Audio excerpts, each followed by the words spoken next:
Hello friends. अपना जो last topic था उसको अब आगे बढ़ाते हैं। माता पिता तथा जो वरिष्ठ नागरिक थे उनके भरण पोषण अधिनियम 2007 को, उसके हमने 2 अध्याय पढ़ लिए थे। अब हम तीसरा अध्याय शुरू करते हैं। ये है वृद्धाश्रमों की स्थापना। तो आवश्यकता के अनुरूप खोले जाएंगे वृद्धाश्रम, जितनी आवश्यकता है उतने ही। प्रारंभ में एक जिले में एक की बात थी, ठीक है ना। मतलब कि हो सकता है उससे भी ज़्यादा ज़रूरत हो, लेकिन स्टार्टिंग में क्या है कि हम एक जिले में एक तो खोलेंगे ही।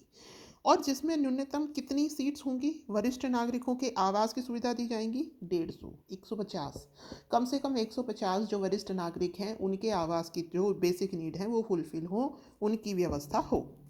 आगे है अध्याय 4 में वरिष्ठ नागरिकों की चिकित्सकीय देखरेख के बारे में बात कर रखी है। 3 में खाली आपका वृद्धाश्रमों की स्थापना के बारे में बताया गया है। 4 में जो चिकित्सकीय देखभाल है उसके बारे में बताया गया है कि सरकारी या पूर्णतः या भागतः वित्त पोषित अस्पतालों में वरिष्ठ नागरिकों को बिस्तर प्रदान किए जाएंगे।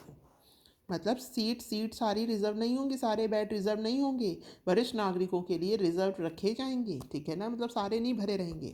वरिष्ठ नागरिकों के लिए पृथक पंक्तियों की व्यवस्था होगी। चिरकारी जानलेवा रोगों के उपचार की सुविधा मिलेगी।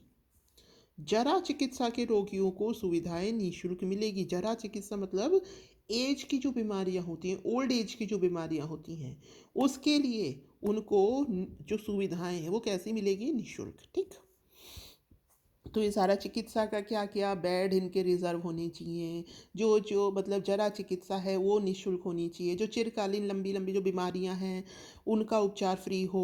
पृथक से जो पंक्ति व्यवस्था है वो हो। अध्याय 5, वरिष्ठ नागरिकों के जीवन व संपत्ति की सुरक्षा।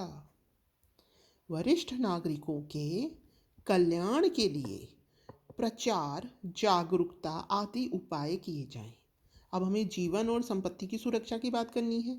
इसके अंदर ही ये बताया है कि सबसे पहले उन्हें ये तो बताओ कि उनके जीवन संपत्ति और उन्हें जो सुख सुविधाएं मिलेंगी उनके लिए सरकार क्या कर रही है। कई वरिष्ठ नागरिक तो ऐसे हैं जिनको इस अधिनियम के बारे में ही नहीं पता। तो वरिष्ठ नागरिकों के कल्याण के लिए प्रचार, जागरूकता आदि उपाय किए जाएंगे।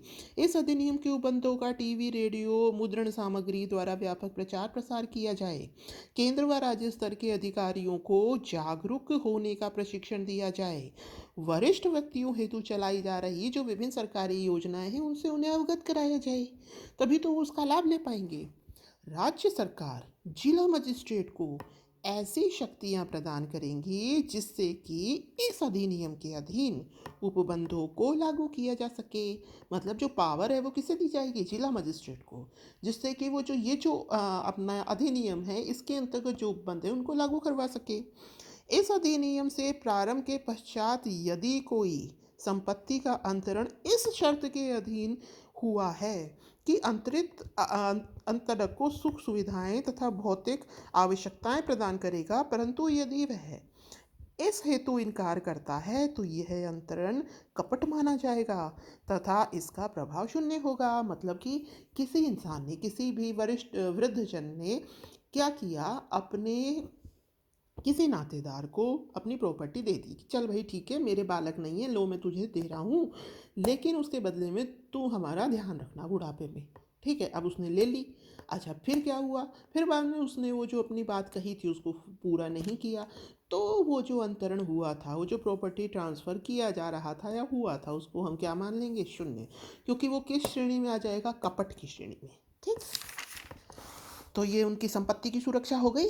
जो अपना अध्याय था उन्हें हमने अवगत कराया। उनकी मतलब जान जान भी तो जा सकती थी, तो जान और संपत्ति दोनों की सुरक्षा हो गई क्योंकि हमने उसे कैंसिल कर दिया अंतरण को। अध्याय 6, ये आखिरी अध्याय 7 प्रकीर्ण है। अध्याय 6, अपराध और विचारण के लिए प्रक्रिया। यदि वह व्यक्ति जिसके पास वरिष्ठ नागरिक के देखरेख की जिम्मेदारी है उनका परित्याग करता है तो वह दंड प्रक्रिया संहिता 1973 के लिए दोषी माना जाएगा तथा उसे 3 मास तक की सजा तथा 5,000 रुपये जुर्माना लगाया जाएगा। मतलब कि उसने ये तो कह दिया कि भाई मैं करूँगा, लेकिन उसने क्या किया? उस वृद्धजन का परित्याग कर आया, कहीं छोड़ आया उसको। तो हम दंड प्रक्रिया संहिता 1973 के तहत उसको दोषी बताते हुए हम उसे 3 माह तक की सजा देंगे और क्या देंगे, 5,000 रुपये जुर्माना उसके ऊपर लगा देंगे। ठीक, कहाँ कहा गया है, अध्याय 6 में। अध्याय 7 ये है प्रकीर्णन, ये नॉर्मल कुछ बातें बता रहा है, देखते हैं। इस अधिनियम के तहत नियुक्त किए गए प्रत्येक अधिकारी को लोक सेवक समझा जाएगा। जो भी अधिकारी हम इस अधिनियम को लागू कराने के लिए रखेंगे वो हर एक अधिकारी लोक सेवक समझा जाएगा।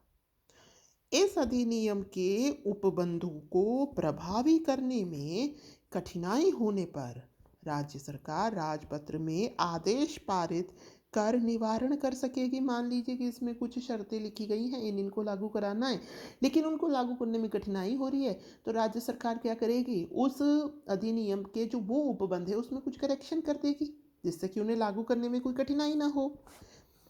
केंद्र सरकार इस अधिनियम की अनुपालना हेतु राज्य सरकार को निर्देश दे सकती है। केंद्र सरकार ये कह सकती है कि मतलब राज्य सरकार इस अधिनियम को लागू करवाए, साथ ही अवलोकन भी करवा सकेगी। केंद्र सरकार अवलोकन भी कर सकेगी कि भाई ये जो प्रोसेस है सही तरीके से चल रहा है कि नहीं चल रहा है। राज्य सरकार राजपत्र में अधिसूचना द्वारा इस अधिनियम के प्रावधानों को लागू करने हेतु नियम बना सकती है। अब रिस्पॉन्सिबिलिटी केंद्र सरकार ने किस पर डाल दी, राज्य सरकार पर डाल दी। अब राज्य सरकार क्या करेगी, इस अधिनियम को लागू करने के लिए अपनी तरफ से कोई नियम बनाना चाहेगी तो बना सकती है। इस अधिनियम के तहत बनाया गया प्रत्येक नियम विधानसभा के समक्ष रखा जाएगा। ठीक, इसके तहत अब जो राज्य सरकार है उस पर रिस्पॉन्सिबिलिटी आ गई, उसको तो ये जो अधिनियम है प्रोसेस में लाना है, क्रियान्वयन कराना है। इस हेतु वो कुछ भी करे, अगर उसे लगता है कि भाई यहाँ यहाँ करेक्शन की ज़रूरत है वो उसे करेक्ट करे, उसे लगता है कि कुछ नया नियम डाला जाए तो भाई वो नया नियम भी डाल सकती है। ठीक है, तो इस तरीके से, लेकिन जो नया नियम है वो कहाँ रखा जाएगा, विधानसभा के समक्ष रखा जाएगा। तो ये आपका पूरा होता है माता पिता और वरिष्ठ नागरिक भरण पोषण अधिनियम 2007। तो मेरे ख्याल से आपको समझ में तो आया होगा, और अगर कोई कमी हो तो प्लीज़ मुझे कमेंट करके बता दीजिएगा। Thank you, have a nice day.